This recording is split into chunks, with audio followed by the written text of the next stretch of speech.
मागील काही भागात आपण सिंधू सभ्यतेमधील हडप्पा, मोहेंजोदाडो आणि लोथल या शहरांबद्दल माहिती घेतलेली आहे. या भागात आणखी एका शहराबद्दल जाणून घेऊया. हे शहर म्हणजे धोलावेरा.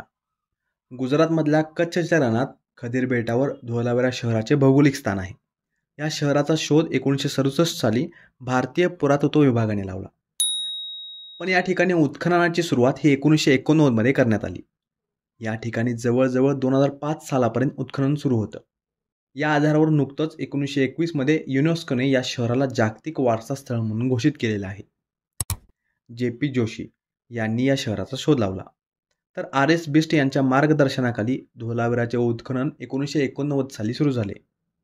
आपण जर या शहराचे भौगोलिक स्थान बघितले तर हे समुद्र किनाऱ्यापासून बरेच आत आहे. या भागात पाण्याची पातळी सुद्धा प्रमाणापेक्षा कमी आहे.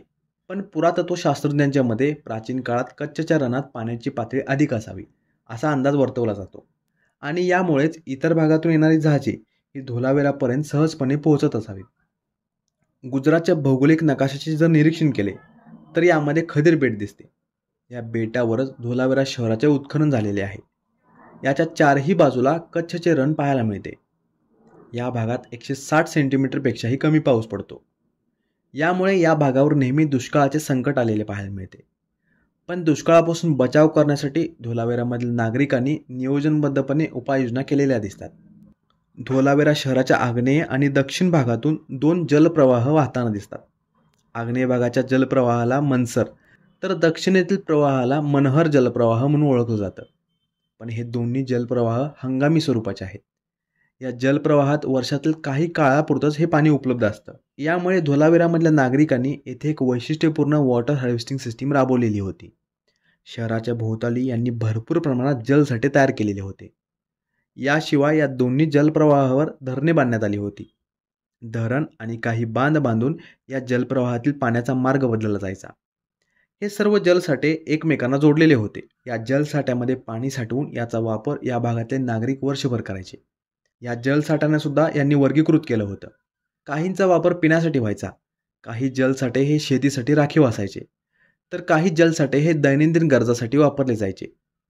जर एखाद्या वर्षी पाऊस झाला नाही आणि त्यामुळे नद्यांमध्ये पाणीही नसेल तरीही या जलसाठ्यांमुळे धोलावेरा शहरातील नागरिकांना किमान 1 वर्षापर्यंत पाण्याची कमतरता भासत नव्हती. इतकी या जलसाठ्यांची क्षमता होती. याशिवाय हे लोक पावसाचे पाणी सुद्धा साठवून ठेवायचे. पावसाचे पाणी साठवण्यासाठी यांनी 6 फूट रुंद नाल्यांची निर्मिती केली होती. आपण ज्याप्रमाणे हडप्पा, लोथल आणि इतर शहरांची नगररचना बघितलेली आहे त्याचप्रमाणे या ठिकाणी सुद्धा शहराच्या पश्चिमी भागात सिटाडेल आहे आणि पूर्वेला सखल भाग होता.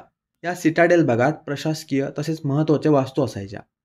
याशिवाय या भागात मोठमोठ्या विहिरीसुद्धा पाहायला मिळतात. आता जर सामान्य नागरिकांच्या वस्तीचा विचार केला तर या भागात वेगवेगळ्या हस्तकलेचे पुरावे सापडलेले आहेत.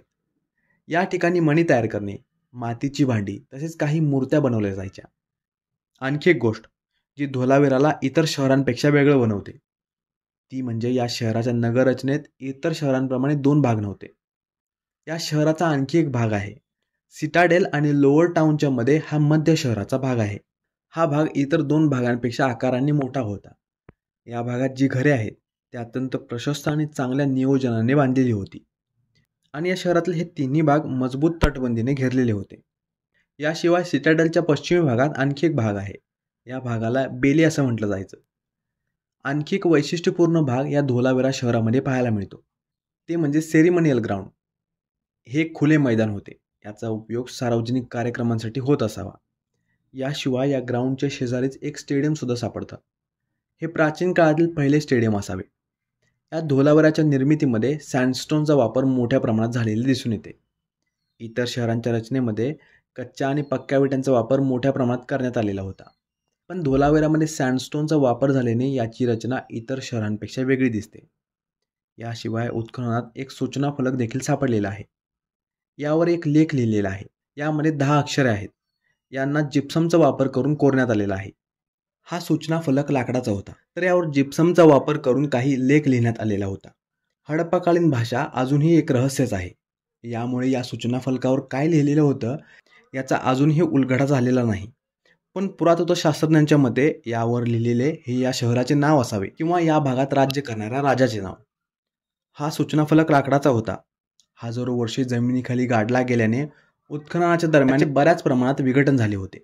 पण यावर लिहिलेले लेख मात्र स्पष्ट दिसतात. यावर लिहिलेली अक्षरे बरीच मोठी होती. जवळजवळ 37 बाय 35 सेंटीमीटर इतका या अक्षरांचा आकार होता. जर याच्या आकाराचा अंदाज लावायचा झाला तर तुमच्या हाताचा अंगठा आणि इंडेक्स फिंगर स्ट्रेच केल्यानंतर त्याच्यामधले अंतर हे 18 सेंटीमीटर इतकं होतं. याशिवाय आणखी काही गोष्टी या धोलावीरा शहरामध्ये उत्खनन करताना सापडलेल्या आहेत. शहरात आयताकृती मुद्रा सापडतात. आता या शहरात सुद्धा मागील शहराप्रमाणे युनिकॉर्न मुद्रा आणि इतर काही मुद्रा सापडतात. पण आता आपण या भागात इतर शहरांपेक्षा वेगळ्या कोणत्या गोष्टी सापडतात हे पाहूया. पॉलिश केलेले पिलर्स सापडतात. यावरून या शहरातील स्थापत्यशास्त्राबद्दल आपल्याला माहिती मिळते. आणि या शहरातील सिटाडेल भागात 2 उंच दगडी खांब सुद्धा सापडलेले आहेत. अशा प्रकारचे पिलर्स तर इतर कोणत्याही शहरात उत्खननामध्ये सापडलेले नाहीत. शहराच्या बाहेर देखील काही सममित रचना आढळतात. या रचनेवरून या शहरातील नागरिक म्हणजेच धोलावीरामधले नागरिक अंत्यविधीसाठी मेगालिथिक बरेल पद्धतीचा वापर करत होते याचा आपण अंदाज लावू शकतो. आतापर्यंत आपण धोलावीरा या शहराबद्दल माहिती घेतलेली आहे. आय होप हा व्हिडिओ आपल्यासाठी इन्फॉर्मेटिव्ह असेल. प्राचीन भारताच्या इतिहासातील अशीच माहिती मिळवण्यासाठी बुक्स तावा प्लेलिस्टला फॉलो करा. Thank you for watching and supporting books तावा.